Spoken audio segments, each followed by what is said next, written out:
What's the story of love and Kush's birth?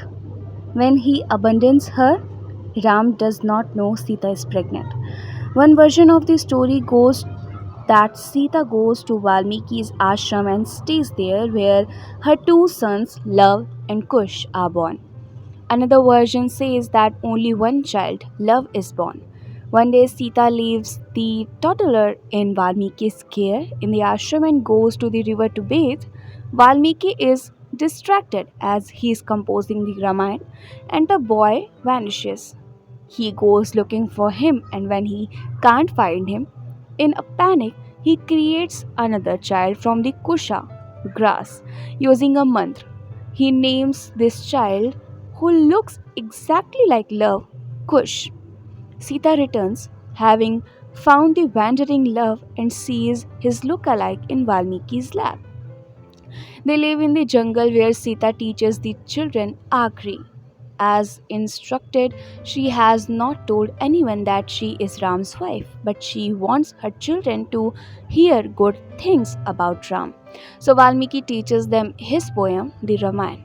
It said that Valmiki could not decide a title for the poem. His first idea was Ramayana, the story of Ram.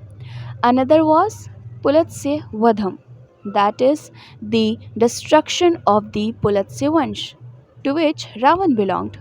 Another was Sita Charitram, the story of Sita, because she is an important character. Sita suggests that he call it the Ramayana because it is the longest story. She also wants to ensure that people think good things about Ram. The Uttarkand also has the important story of the Ashwamedh Yajna. Tell us about it. In Vedic times, a king would perform this yajna in which a horse is let loose, and wherever the horse roams unopposed, that becomes the king's territory. Ram also does this yajna. At that time, many writers, poets, storytellers come to the court to show their work. Love and Kush too come and narrate the Ramayana to him. Ram asks them where they had heard this story, which was his own, and they tell him that Rishi Valmiki had taught them. He says it can't really be his story because the Ram in their story is too great a man, not like him. He asked them what they would like as a reward. They say they don't want anything other than to meet his queen, Sita. Ram shows them an idol of Sita next to the throne and tells them she had to leave for the forest because his people saw her as a tainted woman. They are surprised that the great woman for whom such a huge war was fought had been ill treated like this and does not have a place in his kingdom. They return to the ashram and tell Sita that Ram is not so great after all. He abandoned his wife. When the Ashwamedh horse reaches the ashram and they find out it is Ram's, they refuse to accept his rule. They stop the horse.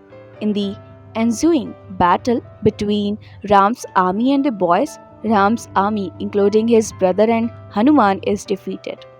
Finally, Ram arrives and picks up his Brahmastra. That's when Sita stops him and tells him that they are his children. After the truth is revealed, the family is briefly reunited. At this time, Ram says that he had abandoned the queen, not the wife. In order to perform the Ashwamedh Yajna, a king needs a wife. If he had indeed abandoned his wife, he have had to remarry, but he did not.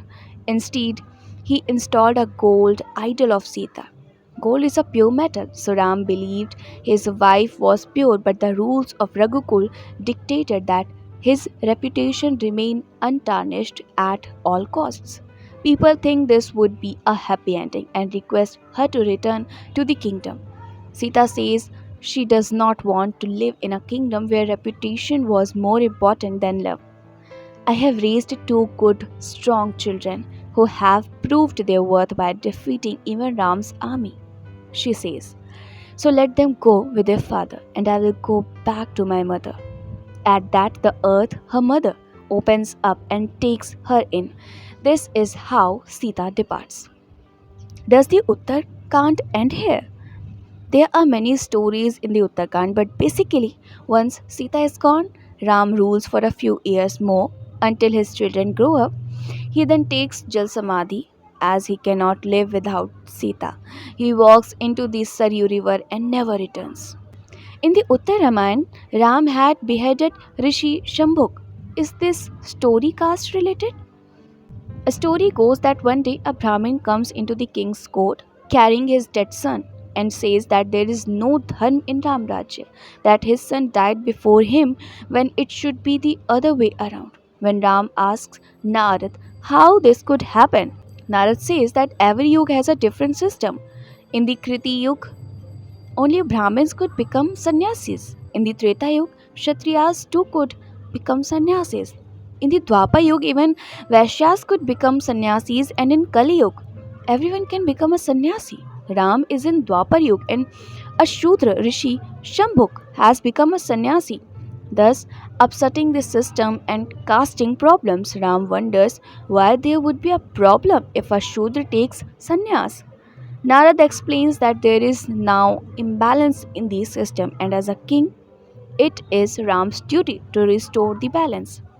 Ram goes to Shambhu, who says he is performing tap for moksha prapti and wishes to go to Vishnulok. He is unwilling to return to ordinary life and follow his jati dharma. Ram is torn. It is a man striving for moksha, and you want to pull him back into the social structure of the caste system? So Ram beheaded him and releases him. This is the negative side of Maryada Purushottam. There are two sides to his persona. As a follower of rules in the first part of the Ramayana, Ram is an ideal man and loved by all. In the second half, we see the other side of rules, that there is no freedom.